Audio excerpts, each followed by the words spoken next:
चल भाई, सबसे पहली बात तो ये, जो करने का तरीका है ना, जैसे मैं बोल रहा हूँ वैसे फॉलो करना। अगर आप चाहते हो इस क्वेश्चन में कमांड बन जाए तुम्हारी, है ना। देखना जरा, मान लीजिए आपको यूनिफॉर्म इलेक्ट्रिक फील्ड दे रखी है,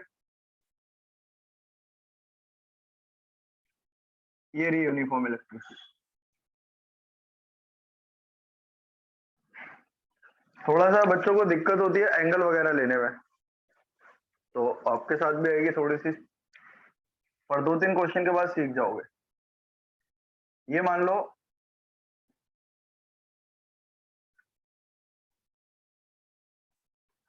वह क्या है, लाइन भी नहीं खींच रही। ये बी पॉइंट और ये सी पॉइंट, इसको भी मिला देता हूँ। ये रहा ए बी सी, 3 पॉइंट्स है ना, ए बी सी। और ये दे रखा है मान लो 3 मीटर, ये 4 मीटर, है ना। तो ये हो गया 5 मीटर, इसमें तो कोई दिक्कत ही नहीं है। इलेक्ट्रिक फील्ड दे रखी है ई नॉट। ठीक है भाई, पहला क्वेश्चन ये है, आपको निकालना है V A minus V B. दूसरा क्वेश्चन है V B minus V C. तीसरा क्वेश्चन है V A minus V C. ये 3 क्वेश्चन है भाई। ए और बी का पोटेंशियल डिफरेंस निकालना है, बी और सी का पोटेंशियल डिफरेंस निकालना है, ए और सी का पोटेंशियल डिफरेंस निकालना है। बात समझ गए क्या? तो सबसे पहले ए और बी का निकालना है, तो मैं जो कहता हूँ ना वैसे फॉलो करना। सबको आवाज आ रही है मेरी? क्वेश्चन तो बहुत आराम से हो जाएंगे अगर सुनोगे मेरी बात तो देखो जरा, ए और बी निकालना है, ए से बी। सबसे पहले कौन लिखा हुआ है? ए लिखा हुआ है। फिर कौन है? बी। क्वेश्चन में ऐसे लिखा रहता है ए से बी जाना है। तो पहले जो पहले ना उस पे खड़े हो जाओ तुम। मान लो ए पे खड़े हो गए, ए पे खड़े हो गए। अब ए से बी की तरफ चलो। ए से किस तरफ चलो? बी की तरफ। अब जैसे बोलूंगा वैसे फॉलो करना। सबसे पहले ए है फिर बी है। इलेक्ट्रिक फील्ड कितनी दे रखी है? ई नॉट। यहां से यहां तक का, ए से बी तक की दूरी कितनी दे रखी है? 3। ये 2 चीजें तो लिख दो। अब चाहिए यहां पर एंगल। अगर एंगल चाहिए तो एंगल कैसे निकालेंगे? सुनो भाई, ए से बी की तरफ चलो, ए से बी की तरफ। तो अगर आप ए से बी की तरफ चलते हो इस तरफ, और इलेक्ट्रिक फील्ड है इस तरफ, मतलब ए से बी आप ऐसे चलोगे और इलेक्ट्रिक फील्ड है इस तरफ, ई नॉट। तो देखो इलेक्ट्रिक फील्ड के साथ कितना एंगल का डिस्प्लेसमेंट हुआ आपका? आप चले ऐसे, इलेक्ट्रिक फील्ड है ऐसे, तो एंगल हुआ यहां पर 90। लिख दो cos 90। cos 90 जीरो होता है, इसलिए आंसर भी आ गया 0। और अगर एक समझदार बच्चे के लिए बात करें, तो समझदार बच्चे के लिए बहुत सिंपल है ये। कैसे? क्योंकि उसको पता है कि जो बी और सी है, वो ए और बी जो है, सॉरी, ए और बी जो है वो सेम पोटेंशियल वाली जगह पर है। और अगर ए और बी सेम पोटेंशियल वाली जगह पर है, तो ए और बी का पोटेंशियल सेम हुआ। भाई याद करो, पिछली क्लास में क्वेश्चन पूछा था मैंने। तो अगर ए और बी का पोटेंशियल सेम है तो डिफरेंस कितना हो जाएगा? 0, जो कि आना भी चाहिए और आ भी रहा है। अब आ जाते हैं बी से सी। सबसे पहले इलेक्ट्रिक फील्ड ई नॉट है, एज इट इज लिख दो।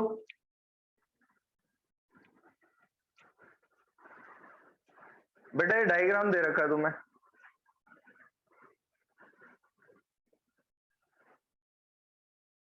ये डायग्राम दे रखा है तुम्हें। ये इलेक्ट्रिक फील्ड थी, उसमें ए बी सी 3 पॉइंट्स दे रखे हैं। इसकी दूरी 3 है, ये 4 है, ये 5 है। पहला क्वेश्चन ये था V A minus V B कितना होगा वो बताना है। और V A minus V B बताना है, तो मैंने बोला सबसे पहले इलेक्ट्रिक फील्ड लिख लो, फिर जो बीच की दूरी है इनके बीच की वो लिख लो, फिर एंगल निकालना है। अब अगर ए से बी चलोगे तुम, तो ए से बी तुम नीचे आ रहे हो और इलेक्ट्रिक फील्ड इधर आ रही है, तो एंगल हो गया 90 डिग्री। cos 90 होता है 0, इसलिए आंसर हो गया 0। अब बी से सी के लिए निकालता हूँ, सुनिए भाई। तो ई नॉट तो एज इट इज आ जाएगा। बी से सी तक की दूरी कितनी है? 4। निकालना है एंगल, क्योंकि पहले बी है फिर सी है, तो आप बी से सी की तरफ चलो, बी से सी की तरफ। बताएगा कोई? अगर मैं बी से सी की तरफ चल रहा हूँ, इलेक्ट्रिक फील्ड भी इधर है, बी से सी मैं भी इधर चल रहा हूँ, तो एंगल कितना हुआ? बाकी लोग? 0। 0 हुआ। तो बस यहाँ लिख दो cos 0। cos 0 डिग्री होता है 1, तो आ गया 4E0 आंसर, 4E0 आ गया। अब अगले पे आते हैं, ए और सी का पोटेंशियल डिफरेंस निकालना है। सुनिए भाई, बहुत सिंपल है। इलेक्ट्रिक फील्ड दे रखी है, उसको लिख दो। ए से सी तक की दूरी पूरी लिख दो, ए से सी तक 5 दे रखी है, तो ये 5 लिख दो। अब लिखना है cos थीटा, क्योंकि एंगल की वैल्यू एग्जैक्टली नहीं पता। अब मेरी बात सुनना सारे लोग, अगर आप ए से सी की तरफ चलते हो, ए से सी की तरफ, तो आप ए से सी ऐसे चले, ये ए है ये सी है, ए से सी आप ऐसे चले, इलेक्ट्रिक फील्ड इस तरफ है E0, ये एंगल हो गया थीटा। हुआ कि नहीं हुआ भाई? ए से सी आप ऐसे चले, इलेक्ट्रिक फील्ड उस तरफ है, तो एंगल हो गया थीटा।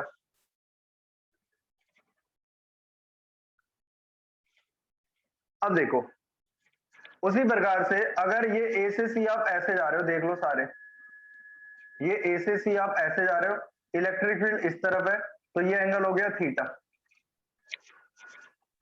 कहीं भी ले लो, यहां पर ले लो, यहां पर ले लो, एंगल थीटा ले लो जरा। ए से सी ऐसे चला मैं, इलेक्ट्रिक फील्ड इधर है, तो ये एंगल हो गया थीटा। अगर ये थीटा, तो ये भी हो गया थीटा। अगर ये थीटा, तो ये अंदर वाला भी हो गया थीटा। अब क्योंकि cos थीटा रखना है, तो cos थीटा कितना हो जाएगा? 4/5, मतलब बेस अपॉन में हाइपोटेनियस, तो 5E0 इंटू में cos थीटा हो गया 4/5, 5 से 5 कैंसिल आ गया, इसका आंसर भी 4E0 आ गया। आंसर आ गया 4E0, यही आंसर है। बताइए भाई। क्लियर है क्या? एक क्वेश्चन और कराता हूं, है ना, फिर बताना एंगल्स का कंफ्यूजन दूर हुआ कि नहीं हुआ। क्वेश्चन नंबर 2, मान लो ये इलेक्ट्रिक फील्ड है भाई, कुछ भी दे सकता है वैल्यू। मैं आसान करने के लिए इसको केवल क्या कर रहा हूँ, E0 मान ले रहा हूँ। न्यूमेरिकल वैल्यू दे तो न्यूमेरिकल वैल्यू रख देना। ये इलेक्ट्रिक फील्ड E0 है, सारे देख लो, है ना। इस बार में आपका एंगल का कंफ्यूजन दूर हो जाएगी। ये एक इक्विलेटरल ट्राइंगल है, इसकी हर साइड ए दे रखी है। ये पॉइंट ए है, ये पॉइंट बी है, ये पॉइंट सी है। What the hell happens to you, man? इसमें आपको निकालना है बच्चों VA minus VB, VA minus VC, VA minus VB minus VC। कुछ भी पूछ ले, लेकिन हालांकि हम एक दो एग्जांपल लेके समझ लेते हैं। सारे लोग ध्यान से सुनना भाई, तीनों अच्छे पार्ट लिखे हैं मैंने। चलो बी से सी वाला चेक करते हैं पहले, क्या आंसर आना चाहिए बी से सी के लिए। करें, अगर आप बी से सी के लिए देखते हैं, तो आपको सबसे पहले तो क्या रखना है, इलेक्ट्रिक फील्ड, जो कि आपको E0 दे रखी है। फिर बी से सी तक की दूरी, बी से सी तक की दूरी ए दे रखी है, तो ए लिख लो, cos थीटा। अब आप बी से सी की तरफ चलो, जो पहले है वहां से चलना है, तो बी पहले है, तो बी से सी की तरफ चलूंगा इस तरफ। अब बताओ, डिस्प्लेसमेंट भी इधर ही डायरेक्शन में है, इलेक्ट्रिक फील्ड भी उसी डायरेक्शन में है, तो एंगल कितना हुआ यहाँ पर? 0। cos 0 हुआ। cos 0 1 होता है, तो आंसर आया प्लस का E0 इंटू में ए। सही है, सही करा मैंने। चल भाई, अब आ जाते हैं ए से सी के लिए। ए से सी के लिए दिख गया होगा सबको, ए से सी का पोटेंशियल डिफरेंस निकालना है।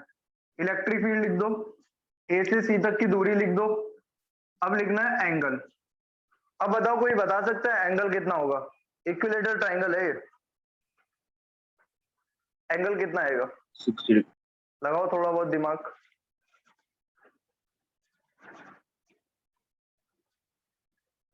पायल और शाहिद बोलते हैं 60, बाकी लोग क्या बोलते हैं? सर 60। 120 बोलती है स्वाति, वरुण बोलता है 60, समरीन बोलती है 60। चलो, बप्पन अभय बोलते हैं 60। चलिए भाई, मैं बताऊं,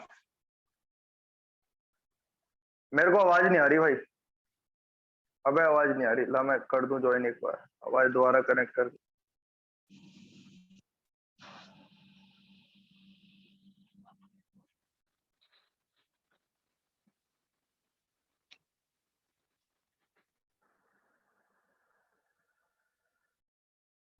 चलिए भाई, ठीक है। अब देखो जरा, देखें, अब ए से सी की तरफ चलना है। अगर आप ए से सी चलते हैं इस तरफ और इलेक्ट्रिक फील्ड है इस तरफ, तो ये वाला एंगल लेना है ना मेरे, तो है ना। ए से सी आप चले ऐसे, इलेक्ट्रिक फील्ड उधर है तो एंगल वाला लोगे ना। अच्छा, ये सारे एंगल कितने डिग्री होंगे? 60 डिग्री, क्योंकि इक्विलेटरल ट्राइंगल है। ये भी 60, तो ये भी 60। सोचो, अगर ये 60 डिग्री तो ये भी कितना? 60 डिग्री होगा कि नहीं होगा? अगर ये एंगल 60 डिग्री तो ये एंगल भी 60 डिग्री होगा या नहीं? 60 होगा। तो cos 60 होता है 1/2। आंसर आ गया प्लस का E naught A by two, plus का ई नॉट बाई टू। अब आ जाते हैं ए से बी तक। अब ए से बी तक की कहानी सुनो सारे। सबसे पहले इलेक्ट्रिक फील्ड लिखो जो भी दे रखी है, ए से बी तक की दूरी लिखो, ए दे रखी है। अब कॉस का एंगल लिखना है। अब एक बात बताओ, सोच के देखना, अगर मैं ए से बी चला इस तरफ, ए से बी चला मैं इस तरफ, यहां से इस तरफ, है ना, और इलेक्ट्रिक फील्ड जा रही है इस तरफ, ई नॉट, ये डिस्प्लेसमेंट, तो ये एंगल कितना हुआ बताइए भाई?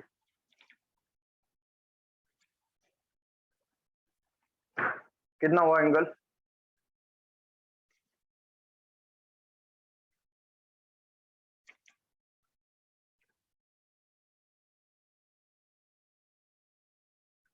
नहीं समझ में आई ये बात तुम्हें एंगल की?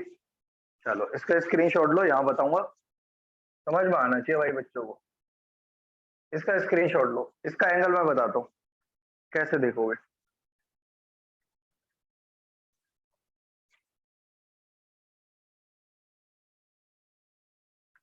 स्क्रीनशॉट ले लो, हो गया?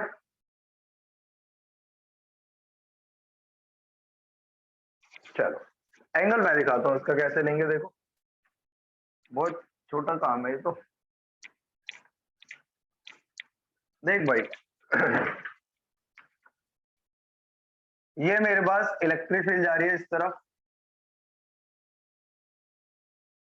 ये रहा पॉइंट ए, ये रहा पॉइंट बी, ये रहा पॉइंट सी, सारे लिख देता हूं।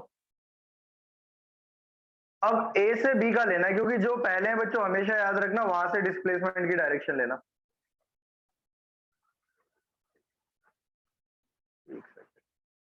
ए से बी, अब एक बात बता ए से बी डिस्प्लेसमेंट यही हुआ इस तरफ, इलेक्ट्रिक फील्ड जा रही है इस तरफ, तो ये वाला एंगल तो ये है मेरे पास, ये इलेक्ट्रिक फील्ड का एंगल हो गया, और ये डिस्प्लेसमेंट डेल्टा आर का एंगल हो गया।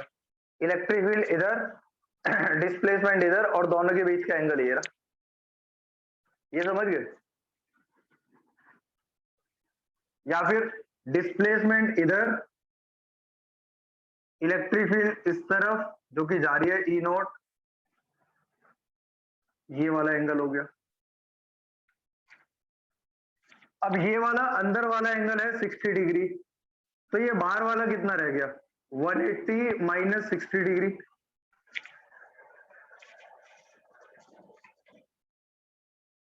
भाई इलेक्ट्रिक फील्ड तो इधर ही जा रही है ना, डायरेक्शन बना लो हॉरिजॉन्टल में, डिस्प्लेसमेंट इधर हो गया, एंगल ये हो गया ठीक है। देखो यहां पर देखो, ये 60, ये भी 60, ये भी 60, तो ये बाहर वाला कितना हो गया? 120 डिग्री। कहने का मतलब क्या, कॉस का एंगल आएगा यहाँ पर 120 डिग्री, और कॉस 120 होता है -1/2, इसलिए आपका आंसर आया E naught A by two, minus E naught by ए,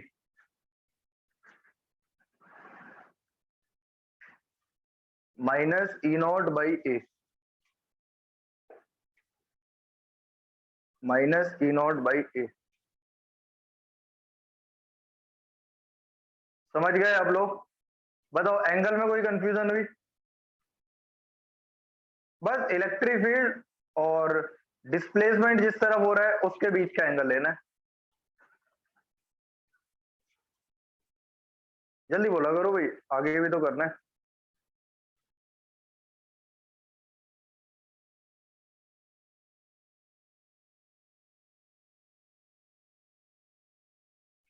इसका फोटो खींच लो। एक क्वेश्चन तुम्हें देता हूं करने के लिए, एक क्वेश्चन तुम्हें दे देता हूं करने के लिए, इसका स्क्रीनशॉट खींच लो। अबे बताऊंगा भाई, पहले ये तो करो,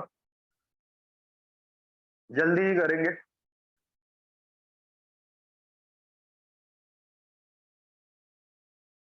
ठीक है भाई,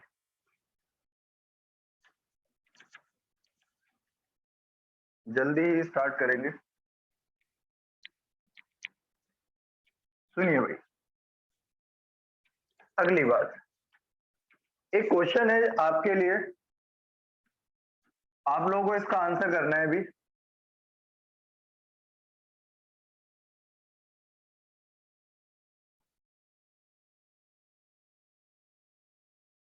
तीन ही पार्ट बनाऊंगा, ज्यादा नहीं। स्क्वायर है कि ये ए है, ये बी है, ये सी है, ये डी है, ये इलेक्ट्रिक फील्ड है ई नॉट, सारी साइड है ए है। आपको बस इतना बताना है कि V A minus V B कितना होगा, V A minus V D कितना होगा, V A minus V C कितना होगा। पोटेंशियल डिफरेंस बताना है इन पॉइंट्स के लिए, पोटेंशियल डिफरेंस बताना है इन पॉइंट्स के लिए।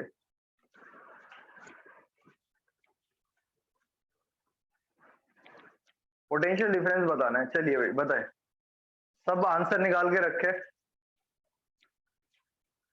स्क्वायर है ये, कर लो आंसर इसका।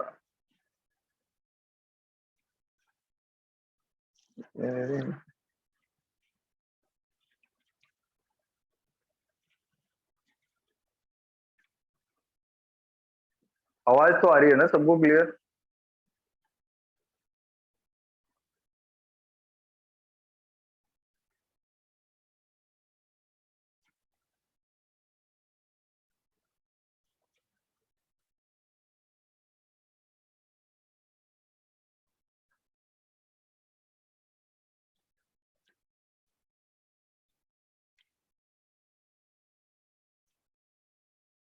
चलिए भाई चालू करें।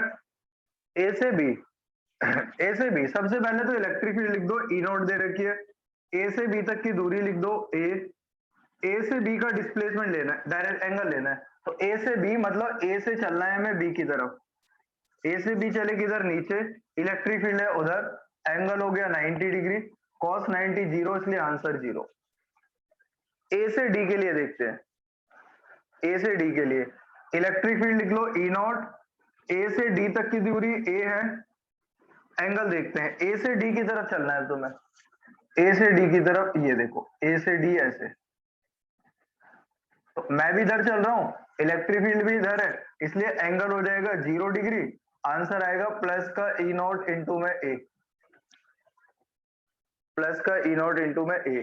अगला वी ए सी निकालना है, तो भाई इलेक्ट्रिक फील्ड लिख लो ई नॉट, ए से सी तक की दूरी लिख लो, ए से सी तक की दूरी मेरे हिसाब से तो ये हुई, ए से सी तक की दूरी तो ये हुई, जो कि कितना होगी ए रूट टू, लिख लो ए रूट टू इंटू में, इंटू में, इंटू में। अब देखो ए से सी तक का एंगल, अगर आप ए से सी तक डिस्प्लेसमेंट की डायरेक्शन बनाते हो तो इधर चलोगे, आप इधर चले, इलेक्ट्रिक फील्ड इधर जा रही है, डिस्प्लेसमेंट इधर है, तो ये एंगल हो गया। ये एंगल कितना होगा, अगर ये पूरा एंगल 90 डिग्री है तो ये 45 रह गया, तो ये भी 45 डिग्री रह गया। सही है क्या? तो cos 45 डिग्री पे कितना होता है, 1/√2, √2 से √2 कटेगा प्लस का E0 इंटू में ए आ गया आंसर। इतना आसान होता है।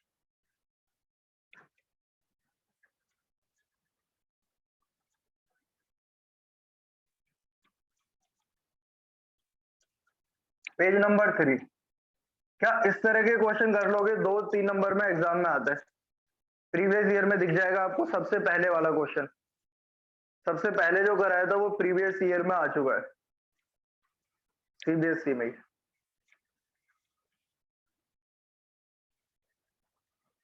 तो बेटा √2 से √2 कट भी तो गया स्वाति, cos 45 1/√2 होता है, तो √2 से ये √2 कट गया ना।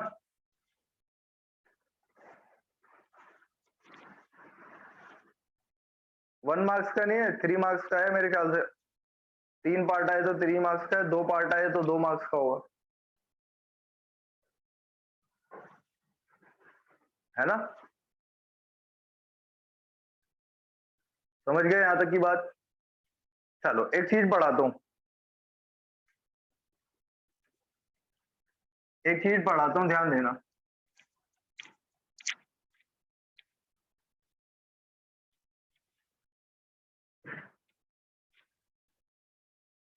सारे लोग सुनो, आवाज नहीं आए तो बता देना।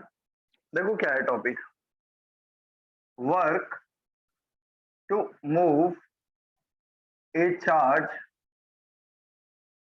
From one place to another. अब इसमें जो बातें वो आपके सामने मैं रख दूंगा, उनको याद रखना और क्वेश्चन में कभी गड़बड़ नहीं होगी। Work to move a charge from one place to another. मान लीजिए सबसे पहले कोई चार्ज है Q जो कि फिक्स है, कोई चार्ज Q है जो कि फिक्स है। इसके पास 2 पॉइंट ले लेता हूं मैं, फाइनाइट पॉइंट है, इनफाइनाइट नहीं है कोई भी। ये A है और एक ये B है। A और B 2 पॉइंट्स है ना, दोनों फाइनाइट पॉइंट है, इनफाइनाइट नहीं है। A वाले की दूरी कितनी हो गई RA, B वाले की दूरी कितनी हो गई RB, ये लो, ठीक है। अब किसी चार्ज को मेरे को लेकर जाना है, मान लो A से B तक, कोई Q0 चार्ज है, उसको A से B तक ले जाना चाहता हूं मैं। किसी चार्ज Q0 को मैं A से B तक लेकर जाना चाहता हूं, ठीक है। अब A से B तक ले जाने के लिए मैं इसको ऐसे भी ले जा सकता हूं A से B तक सीधा, मैं इसको यहां से घुमा के भी ले जा सकता हूं A से B तक, मैं इसको यहां से भी घुमा के ले जा सकता हूं। चाहे A से B मैं डायरेक्ट सीधा ले जाऊं, चाहे ऊपर वाले पाथ से ले जाऊं, मतलब इसको कर देता हूं 1, इसको 2, इसको 3, तीनों रास्ते में से कोई भी रास्ते को फॉलो करूं अगर मैं, क्योंकि यहां पर जो हम यूज कर रहे हैं कंजर्वेटिव फोर्स यूज कर रहे हैं, जो कि इलेक्ट्रोस्टैटिक फोर्स है, और वो जो इलेक्ट्रोस्टैटिक फोर्स है वो एक कंजर्वेटिव फोर्स है। और याद रखें कंजर्वेटिव फोर्स का जो वर्क होता है वो केवल इनिशियल और फाइनल पोजीशन पर डिपेंड करता है, पाथ पर डिपेंड नहीं करता। अगर ये पाथ पर डिपेंड नहीं करता, इसका मतलब क्या, चाहे आप A से B तक ले जाने के लिए वर्क निकालो फर्स्ट पाथ से, चाहे A से B तक के लिए वर्क निकालो सेकंड पाथ से, चाहे आप A से B तक का वर्क निकालो थर्ड पाथ के लिए, आंसर सेम आएगा। क्योंकि कंजर्वेटिव फोर्स का वर्क पाथ पर डिपेंड नहीं करता, केवल इनिशियल और फाइनल पोजीशन पर डिपेंड करता है। आप पहले रास्ते से जा रहे हैं तो भी A से B तक ही जा रहे हैं, दूसरे रास्ते से जा रहे हैं तो भी A से B तक जा रहे हैं, तीसरे रास्ते से जा रहे हैं तो भी A से B तक के लिए जा रहे हैं। अब इसके लिए फॉर्मूला क्या है, तो याद रखना वर्क बराबर होगा, जिस चार्ज को ले जा रहे हैं उसे रखो, जिस चार्ज को ले जाना है उसे रखना है, ब्रैकेट में final potential minus initial potential. अब इसका मतलब देखो कैसे रखेंगे इसमें, बताइए आपको किस चार्ज को लेकर जाना है, तो आंसर है सर Q0 को, ब्रैकेट कहां लेकर जाना है A पर या B पर, तो आपको पता है A से B ले जा रहा हूं मैं, क्योंकि मैं वर्क कहां से कहां तक का निकाल रहा हूं A से B, ऐसे लिख दो तो और अच्छा लगता है A से B, A से B, तो फाइनल कौन हुआ B, तो पोटेंशियल बी का माइनस इनिशियल, इनिशियल कहां से है, ए से, तो ए का पोटेंशियल, ये फॉर्मूला है। दूसरी बात, अब पोटेंशियल किसकी वजह से होगा, वीए और वीबी की वैल्यू क्या होगी, वीए आपको याद होना चाहिए और मैंने बताया भी है कि जब भी आप पोटेंशियल निकालते हो तो पोटेंशियल हमेशा स्टैटिक चार्ज की वजह से होता है, रुके हुए चार्ज की वजह से होता है। अब इन दोनों में कौन स्टैटिक है, क्यू या क्यू नॉट, क्यू, और कोई, क्यू, और कोई,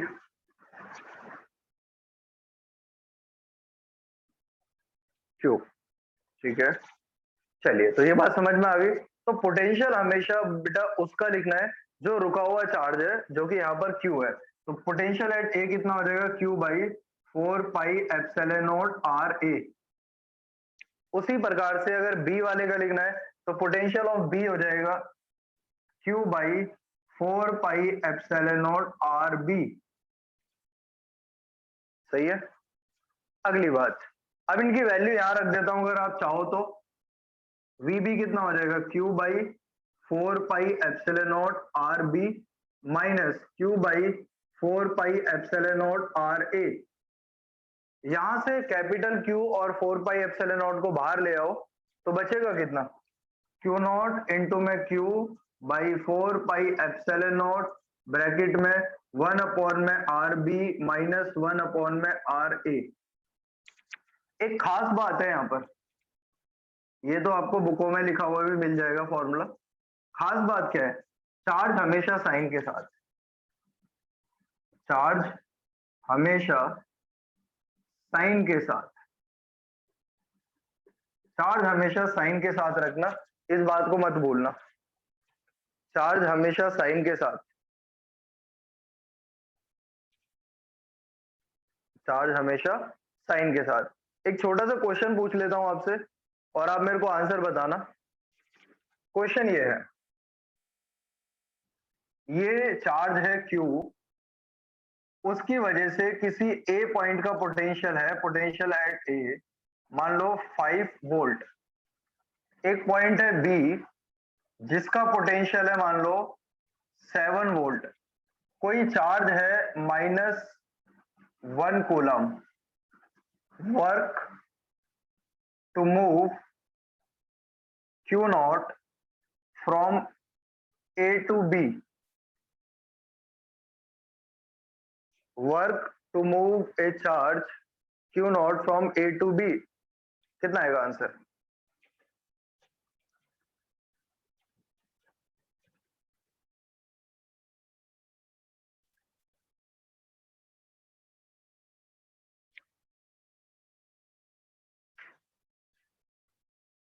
जल्दी बोलो भाई।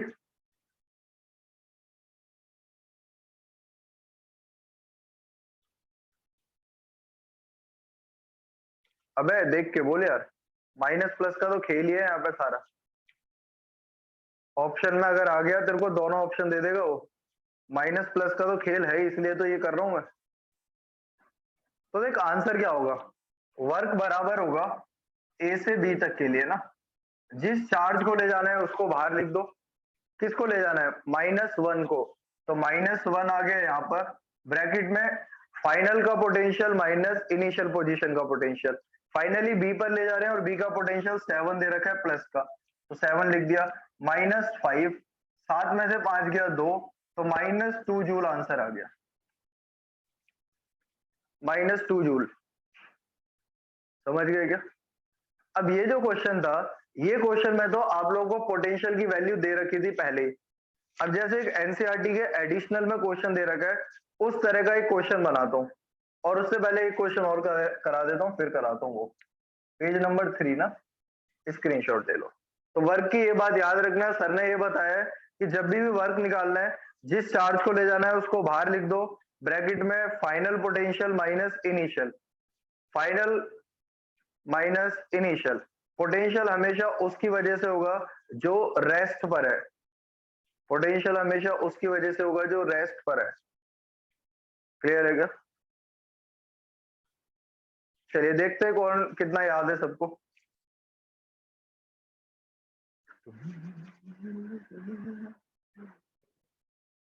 अरे जल्दी बोला करो भाई, स्क्रीनशॉट ले लिया कि नहीं लिया।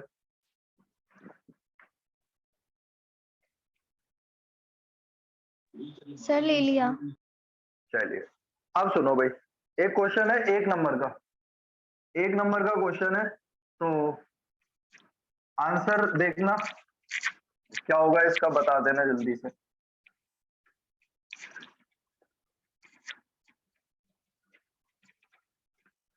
चलो भाई, भाई क्वेश्चन ये है, एक चार्ज है Q और इसके चारों तरफ ये एक स्फेरिकल सरफेस बना दी मैंने, ये लाइक ये स्फेरिकल है, ये चार्ज Q फिक्स है, याद रखें फिक्स है।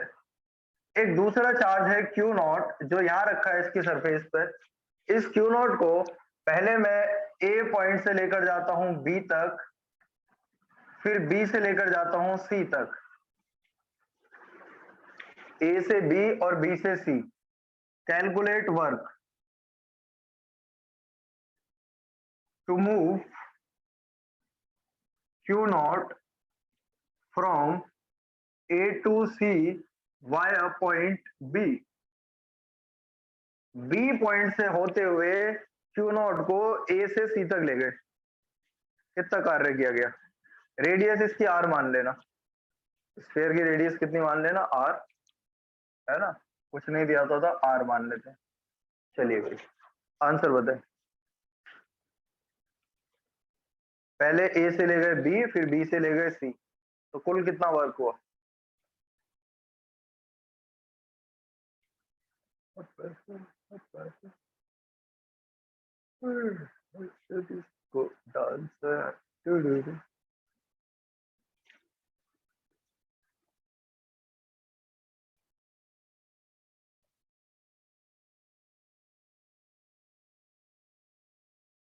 चल भाई, वरुण का तो 0 आया, और किसी का क्या आता है?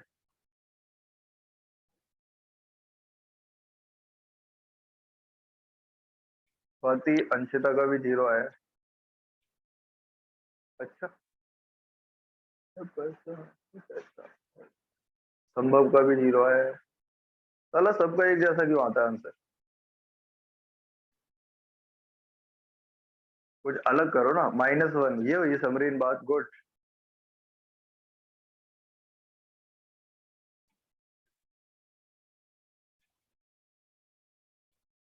चलो बताऊं क्या? हो गया ट्राई?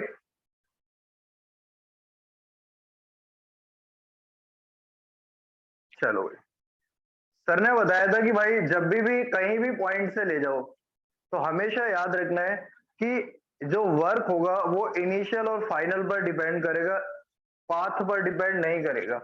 आपको ये देखना है अब यहाँ पर आप कहां से लेकर गए हैं उससे कोई फर्क नहीं पड़ेगा आंसर पे। आप ये देखें कहां से लेकर गए और कहां तक लेकर जाना है।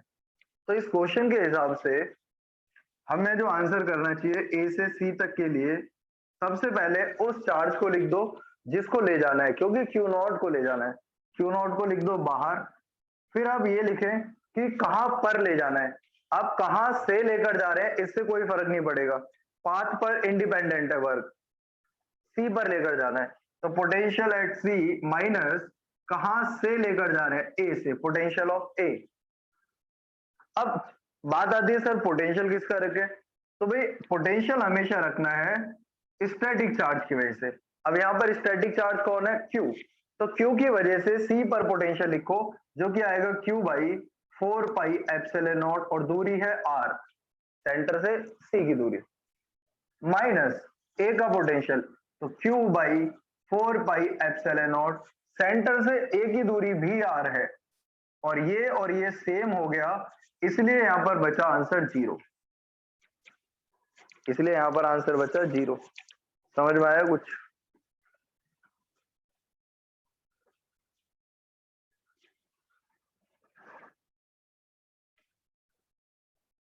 सब लोग बोले, खुल के बोले, शर्माए ना। 1% भी टेंशन लेने की जरूरत नहीं है, बस बता देना है मेरे को कि सर समस्या तो यहाँ पर है। अब देखो अगला क्वेश्चन। चलो अगले क्वेश्चन का आंसर चेक करते हैं। और देखते हैं तुमने कितना समझा है मेरी बात को। मान लो if there is a dipole like this minus Q and plus Q, ठीक है, एंड ये इसका ओरिजिन है और ये जो डाइपोल है ये एक्स एक्सिस में है, मान ली यहां से ए दूरी पर और यहां से भी ए दूरी पर, और ये आपकी वाई एक्सिस है, समझ गए। एक डाइपोल है जो एक्स एक्सिस में लेटा हुआ है और ये जो लाइन जा रही है डॉटेड वाली वो वाई में है। Calculate work